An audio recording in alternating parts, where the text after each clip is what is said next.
रात के करीब 12 बजे का वक्त था। गर्मियों की रातें थीं और मैं अपने कमरे में सो रही थी।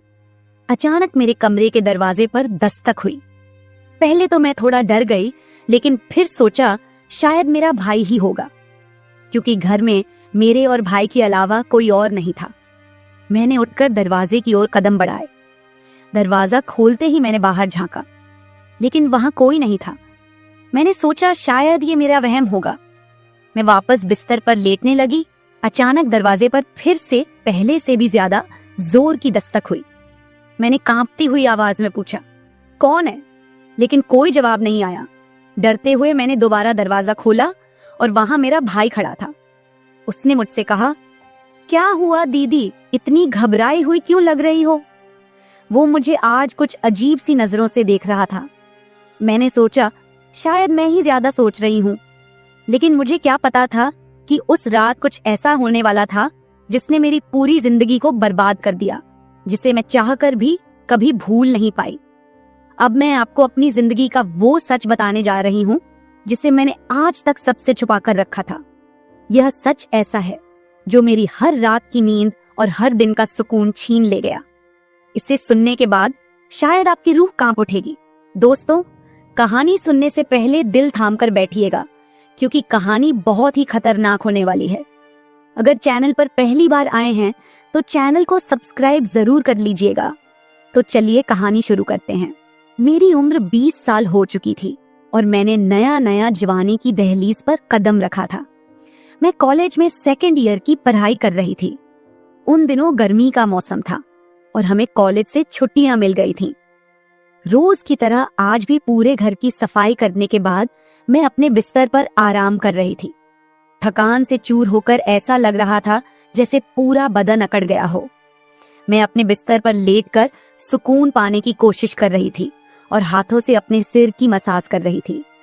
अचानक मेरा भाई राहुल मेरे कमरे में आया और दरवाजा बंद करके कहने लगा, क्या हुआ दीदी, तबीयत तो ठीक है? मैंने कहा, क्या भाई, मम्मी सारा काम मेरे सर पर डालकर चली जाती हैं। कॉलेज की छुट्टियां क्या हुई, सारे घर की जिम्मेदारी मुझ पर आ गई है। ऊपर से काम वाली बाई भी छुट्टी पर है। मुझसे नहीं होते ये घर के काम।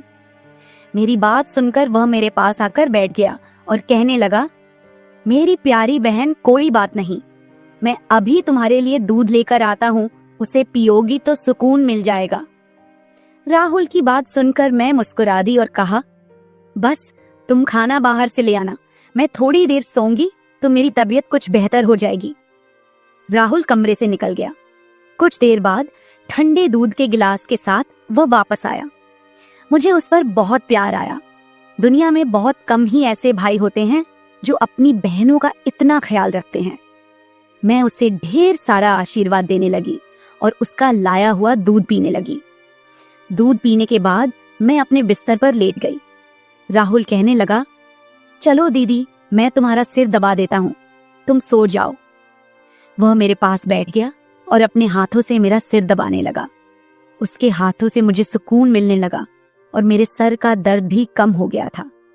मैं आंखें मूंद कर लेट गई और कुछ ही देर में मैं गहरी नींद सो गई। मुझे कोई भी होश नहीं था कि मैं कितने घंटे तक सोती रही। जब मेरी आंख खुली तो मैंने घड़ी पर टाइम देखा। रात के 9 बज चुके थे। शायद थकावट की वजह से मुझे वक्त का एहसास ही ना हुआ। मम्मी और पापा भी ऑफिस से वापस आ चुके थे। मुझे कुछ भी समझ नहीं आ रहा था और मेरा पूरा शरीर दर्द कर रहा था। मैं बिस्तर से उठकर बाथरूम जाने लगी। तभी मुझे चक्कर आ गए। मुझे ऐसा लग रहा था जैसे सब कुछ घूम रहा हो और अगर दीवार का सहारा नहीं लिया होता तो शायद गिर जाती। खुद को संभालते हुए मैं फ्रेश होकर बाहर आई। देखा कि सभी खाने के टेबल पर बैठे हुए थे और मेरे आने का इंतजार कर रहे थे। मैं जाकर आराम के साथ कुर्सी पर बैठ गई। मेरी हालत काफी खराब हो चुकी थी और थकावट से मेरा पूरा बदन दर्द कर रहा था। राहुल ने देखा कि मैं थकी हुई हूँ तो तुरंत मम्मी से कहने लगा, मम्मी देखिए, अंजलि दीदी पर काम का बोझ थोड़ा कम डाला करे। अरे, अगर काम वाली नहीं आ रही तो उसकी जगह किसी और को रख ले। यह बेचारी सारा दिन काम करके थक जाती है। देखें तो इसकी रंगत भी पीली पड़ चुकी है। वाकई में मेरी हालत दिन ब दिन खराब होती जा रही थी। मम्मी और पापा दोनों ही काम करते थे, क्योंकि सिर्फ पापा की जॉब से घर का खर्चा चलना मुश्किल था। साथ ही हमारी पढ़ाई का खर्च भी काफी था, इसलिए मम्मी भी उसी कंपनी में काम करती थी जहां पापा। हम दोनों भाई बहन कॉलेज जाते थे, लेकिन गर्मी के मौसम में छुट्टियां होने की वजह से घर पर ही थे। मैंने एक बात नोटिस की थी कि पिछले कुछ हफ्तों से राहुल मेरे कुछ ज्यादा ही करीब होने लगा था। जब से मुझे कॉलेज से छुट्टियां मिली थीं, तब से वह मेरा कुछ ज्यादा ही ख्याल रखने लगा था। अगर मैं घर का कोई काम करती तो वह आकर मदद करने लगता। कभी कभी काम करते वक्त मुझे थकावट महसूस होती तो वह मुझे आराम से बिठाकर मेरा सिर दबा देता। जब मैं उसे मना करती तो वह हंसते हुए कहता, नहीं दीदी, तुम बहुत काम करती हो, अब मेरा हक बनता है कि तुम्हें सुकून दो। मैं उसे रोक नहीं पाती और चुपचाप लेटी रहती। लेकिन एक रात जो हुआ, उससे मेरे होश उड़ गए थे। क्या राहुल कभी ऐसा कर सकता था? मैं अपने कमरे में सो रही थी। आधी रात के करीब मुझे महसूस हुआ कि जैसे कोई मेरे कमरे में आकर खड़ा हो गया हो। धीरे धीरे वह बिस्तर के पास आ रहा हो और मैं सोते हुए भी महसूस कर सकती थी कि कुछ अजीब हो रहा है। मुझे तुरंत झटका सा लगा और मैंने आंखें खोल दी। कमरा पूरी तरह से अंधेरे में डूबा हुआ था और जब मैंने उठकर देखा तो अंदर कोई नहीं था। बस कमरे का दरवाजा थोड़ा सा खुला हुआ था और मुझे याद था कि मैं हमेशा सोने से पहले दरवाजा बंद करके सोती थी। तो फिर वह कैसे खुला था? मैं चुपचाप उठकर दरवाजे को लॉक करने लगी। फिर से बिस्तर पर जाकर सोने की कोशिश की, लेकिन जैसे ही मेरी आंखें बंद हुईं, मुझे फिर से कुछ कदमों की आहट सुनाई दी, जैसे कोई बिस्तर के पास आकर बैठा हो। और फिर मुझे लगा जैसे कोई मेरे पास आकर अपना हाथ बढ़ा रहा हो। मैंने पलट कर देखा, लेकिन कोई नहीं था। मेरी धड़कन तेज हो गई थी और मुझे घबराहट होने लगी थी। मैंने घबराते हुए कमरे की लाइट ऑन की और दरवाजा खोलकर बाहर झांका, लेकिन वहां कोई नहीं था। आज से पहले ऐसा कभी नहीं हुआ था जो अब हो रहा था। मुझे प्यास लगी तो मैं कमरे का दरवाजा खोलकर बाहर निकली। उसी वक्त राहुल भी अपने कमरे से बाहर निकला। मुझे देखकर उसने पूछा, क्या बात है, आप अभी तक जाग रही हैं? मैंने जवाब दिया, कुछ नहीं, बस ऐसा महसूस हुआ जैसे कमरे में कोई मौजूद हो। पानी पीकर मैं दोबारा कमरे में आई और पीछे पीछे वह भी आ गया। उसने कहा, आपको डरने की जरूरत नहीं है। अगर आपको डर लग रहा है तो मैं आपके पास सो जाता हूं।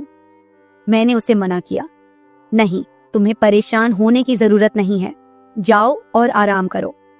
लेकिन वह जिद करने लगा कि मैं आपको अकेला किसी भी हाल में नहीं छोड़ सकता।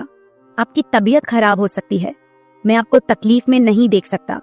आप सो जाएं, मैं यही सो जाता हूं। आखिरकार उसकी जिद के आगे मुझे झुकना पड़ा। मैं बिस्तर पर लेट गई और उसने भी सोफे पर तकिया रखा और मेरे पास में ही सो गया। लेकिन उस रात मुझे ऐसा महसूस हुआ जैसे कोई मेरी ओर काफी देर तक ध्यान से देखता रहा हो। उसने मेरे बालों को सहलाया, मेरे चेहरे पर उंगलियां फेरी और मैं सो रही थी। अगली सुबह जब मैं उठी तो मेरा मूड बड़ा अजीब था, लेकिन जब मैंने अपने आप पर गौर किया तो मैं हैरान रह गई। शुक्र था कि मैंने अपने आप को दुपट्टे से ढक रखा था। मेरी कमीज बेतरतीब हो चुकी थी। मुझे हैरत हुई क्योंकि आज से पहले मैं कभी इस तरह आराम से नहीं सोई थी। आज मैं बहुत खुश महसूस कर रही थी, न जाने क्या वजह थी। मैंने अपने भाई की तरफ देखा तो वह भी बहुत खुश था। मैंने उसको पूछा, तुम आज इतने खुश क्यों हो? तो कहने लगा, जिसको आप जैसी बहन मिल जाए वो क्यों ना खुश हो। घर के सारे काम निपटाकर जब मैं बैठी तो राहुल तेल लेकर मेरे पास आ गया। कहने लगा, अंजलि दीदी, आप अपने बाल खोल दे, मैं आपके सर में मालिश कर देता हूँ। मुझे उसकी हरकतें कुछ अजीब लग रही थीं। मैंने कहा, ये तुम्हारा काम नहीं है, जाओ अपनी पढ़ाई करो, मुझे मालिश की जरूरत नहीं है। मगर उसने मेरी बात नहीं मानी और खुद ही मेरे बालों से कैचर उतार कर कहने लगा, आप नखरे मत किया करो, किस्मत वालों को ही ऐसे भाई मिलते हैं। जब आपका भाई आपके खूबसूरत रेशमी बालों में मसाज करना चाहता है तो आपको क्या समस्या हो सकती है? आ जाइए, मैं आपके सर की मसाज कर देता हूँ, आपको बहुत सुकून मिलेगा। वह मुझे उठाकर कमरे में ले गया। मैं बेड पर तकिया रखकर लेट गई। मेरे बाल बेड से नीचे लटक रहे थे। वह मेरे सरहाने बैठकर मेरे बालों की मसाज करने लगा। राहुल मुझसे 3 साल छोटा था, मगर मुझे नाम से बुलाता था। कहता, आप इतनी प्यारी हैं कि आपको देखकर दिल करता है कि आप हमेशा इसी तरह मुस्कुराती रहें और मैं आपका लाभ उठाता रहूं। वह मेरे सिर की मालिश कर रहा था और उसके हाथों में जैसे जादू था। मुझे इतना मजा आया कि मैं नींद की वादियों में खोने लगी। तेल की खुशबू भी बहुत जबरदस्त थी। तेल की हल्की हल्की महक कमरे में फैल चुकी थी। मैंने उत्सुकतावश उससे पूछा, ये तेल कौन सा है? उसने मुस्कुराते हुए जवाब दिया, ये एक खास तेल है जो आपकी सुंदर जुल्फों को और भी चमकदार बनाएगा। आपके बालों की खास देखभाल के लिए ही लाया हूँ। उसकी बातें मुझे बहुत अजीब सी लग रही थी। मैं समझ नहीं पाती थी कि वह किस तरीके से बात कर रहा है। मालिश के दौरान कब मुझे नींद आ गई, पता ही नहीं चला। कुछ समय बाद जब मेरी आंख खुली तो मेरे पूरे बदन में भारीपन महसूस हो रहा था। ऐसा लगा रहा था जैसे किसी ने मुझ पर बहुत ज्यादा वजन रख दिया हो। मेरी टांगों और हाथों में अजीब सा दर्द था, मानो घंटों तक मैं किसी भारी बोझ के नीचे रही हूं। पूरे बदन में दर्द सरायत कर रहा था। मैं धीरे धीरे उठकर बैठी और चारों तरफ नजर दौड़ाई। मेरे कपड़े हल्के हल्के गीले हो गए थे और पंखा भी बंद था। कमरे में गर्मी का एहसास हो रहा था। मैंने चक्कर खाती हालत में बेड से नीचे कदम रखा, मगर पैरों में जैसे जान नहीं थी। मैंने अपने भाई को देखा जो शांत और सामान्य नजर आ रहा था। लेकिन यह सब क्या हो रहा था? मुझे समझ नहीं आ रहा था कि आखिरकार ऐसा क्यों हो रहा है।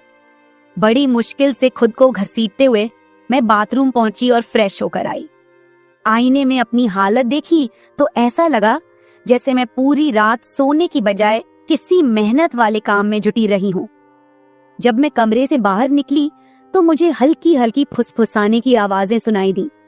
ऐसा लगा जैसे कोई किसी से बातचीत कर रहा हो। घर में मेरे और राहुल के अलावा कोई नहीं था। फिर वह किससे बात कर रहा था?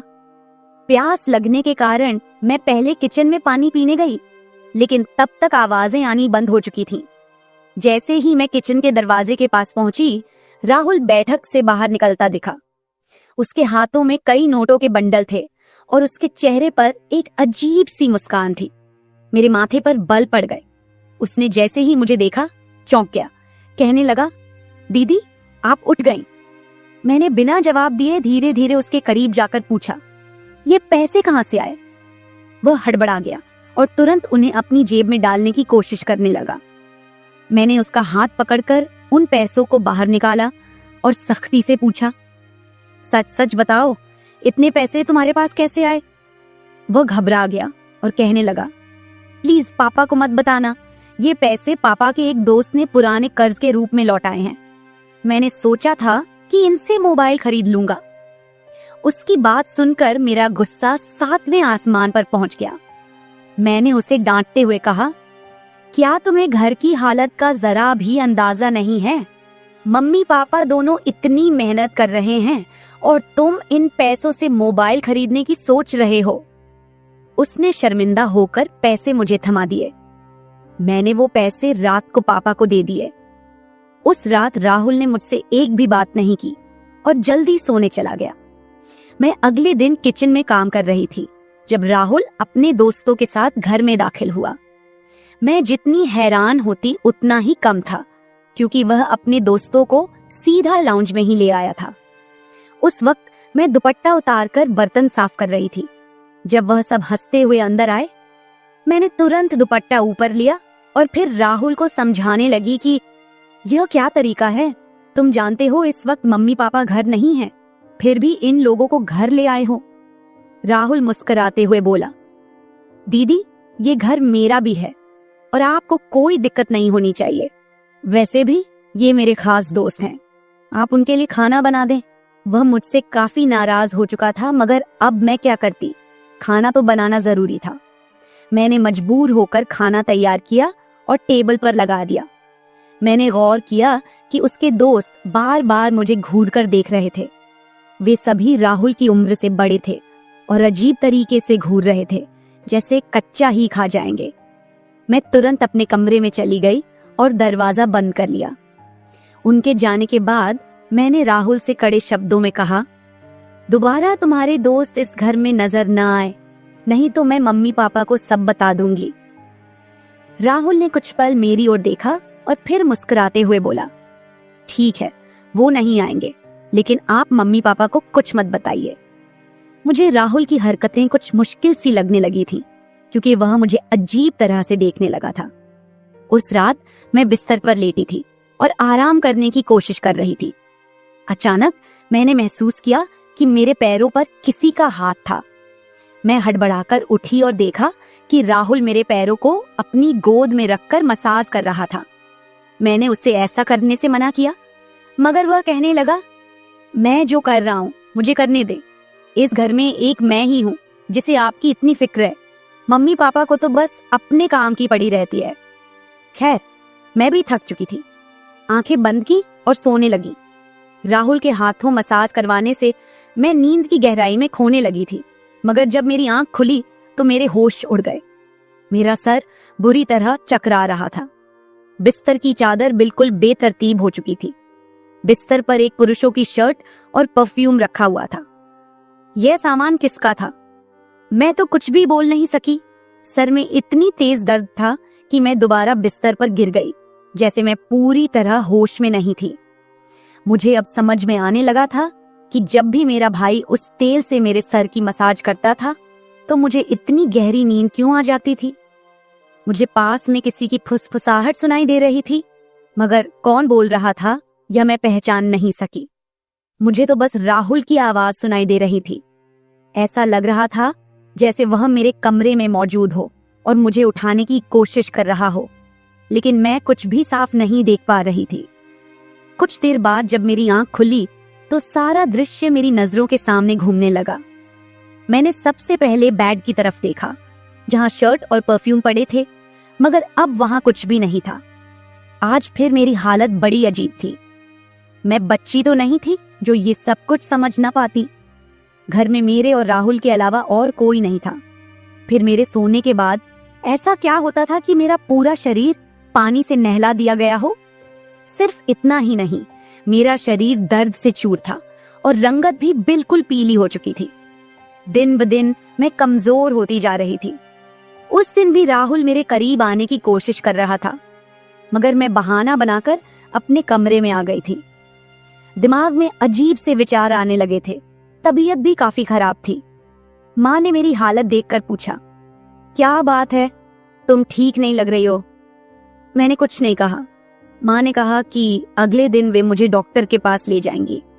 उस रात मैं बार बार उठ रही थी और ठीक से सो नहीं पाई। अगले दिन मेरे मम्मी पापा रोज की तरह अपने काम पर चले गए थे। उन्हें शायद मेरी परवाह नहीं थी। मैं खुद ही डॉक्टर के पास गई, जहां अल्ट्रासाउंड में पता चला कि मैं पेट से हूं। मेरे तो पैरों तले जमीन खिसक गई। आखिर यह सब मेरे साथ कौन कर सकता था? राहुल मेरा भाई था, लेकिन फिर मेरे दिमाग में यह बात आई कि वह मेरा सौतेला भाई है। वो माँ की दूसरी शादी से हुआ था, जबकि मैं उनकी पहली शादी की औलाद थी। इस तरह की बातें मुझे गलत सोचने पर मजबूर कर रही थीं। समझ नहीं आ रहा था कि कैसे अपने माँ बाप को यह बात बताऊं। राहुल मेरा सौतेला भाई जब मेरे पास बैठता तो कभी मेरा हाथ पकड़ता तो कभी मेरे गाल खींच देता। उसकी हरकतें मुझे परेशान कर रही थीं, लेकिन मैं उसको कुछ कह नहीं पा रही थी। मेरे दिमाग में यही सवाल गूंज रहे थे कि आखिरकार मेरे साथ ऐसा कौन कर सकता है।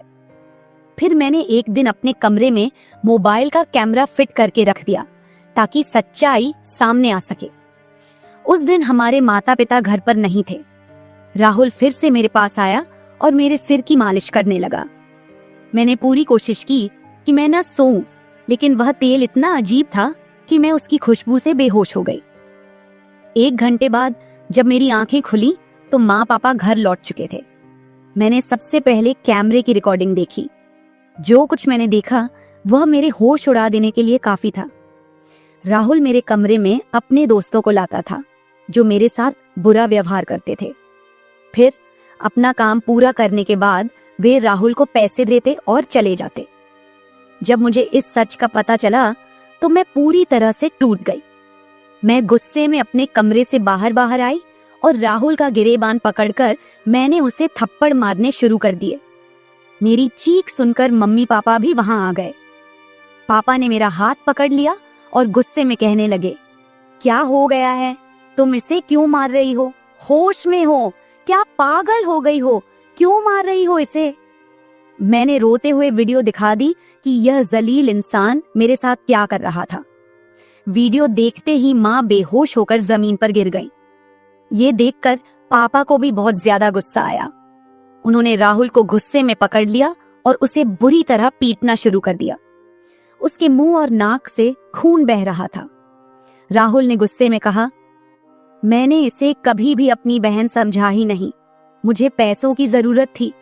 लोग इसके लाखों रुपए देने को तैयार थे। मुझे अपनी जरूरतें पूरी करनी थीं, इसलिए मैंने यह कदम उठाया। मैं अपने कानों पर हाथ रखकर बस रोए जा रही थी। पापा ने उसे इतना मारा कि वो लहूलुहान हो गया, लेकिन जैसे तैसे खुद को छुड़ाकर वह घर से भाग गया और फिर कभी उस घर में वापस नहीं आया। इस हादसे को मेरे लिए भूल पाना तो दूर, इसे याद करते हुए आज भी मेरी रूह कांप जाती है। भाई वही होता है जो आपके सगे खून का हो। किसी भी अनजान मर्द के सहारे अपनी बेटी को छोड़ना बहुत बड़ी भूल हो सकती है, क्योंकि कुछ शैतानी सोच रखने वाले लोग हर वक्त इस ताक में रहते हैं कि कब किसी मासूम की इज्जत से खिलवाड़ करें। मेरी वीडियो देखने वाले सभी दर्शकों को यही गुजारिश है कि अपनी बहन बेटियों को कभी भी किसी अनजान मर्द के सहारे उन्हें अकेला न छोड़े और बेटियों की सिर्फ परवरिश मत कीजिए, उन्हें आत्मनिर्भर और आत्मरक्षक बनना सिखाइए। इस सारे मामले में आपको किसकी गलती लगती है? हमारे माँ बाप की, जिन्होंने पैसा कमाने के चक्कर में हमारे ऊपर कभी ध्यान ही नहीं दिया, या फिर मेरी, जो अपने सौतेले भाई पर सरगे से भी ज्यादा भरोसा करती थी, या फिर इस समाज की, जो बेटियों को कमजोर और बेबस मानता है। आपकी राय मेरे लिए बहुत मायने रखती है। कमेंट बॉक्स में जरूर बताएं कि इस पूरे मामले में आप किसे गलत मानते हैं। मैं अपनी कहानी आपके साथ इसलिए साझा कर रही हूँ ताकि यह किसी और के लिए एक सीख बन सके। यह सिर्फ एक घटना नहीं है, बल्कि एक चेतावनी है कि हम सबको सतर्क रहना चाहिए। अगर आपको मेरी यह कहानी पसंद आई और आप मानते हैं कि इसे सुनकर कोई और भी जागरूक हो सकता है, तो इसे शेयर जरूर करें। अगर आप ऐसी और भी कहानियां सुनना चाहते हैं जो मनोरंजन के साथ एक संदेश भी दें, तो मेरे चैनल को सब्सक्राइब जरूर करें। बेल आइकॉन दबाना मत भूलिएगा ताकि आपको मेरी हर नई कहानी समय पर मिल सके। कल फिर मिलते हैं एक नई कहानी के साथ। धन्यवाद।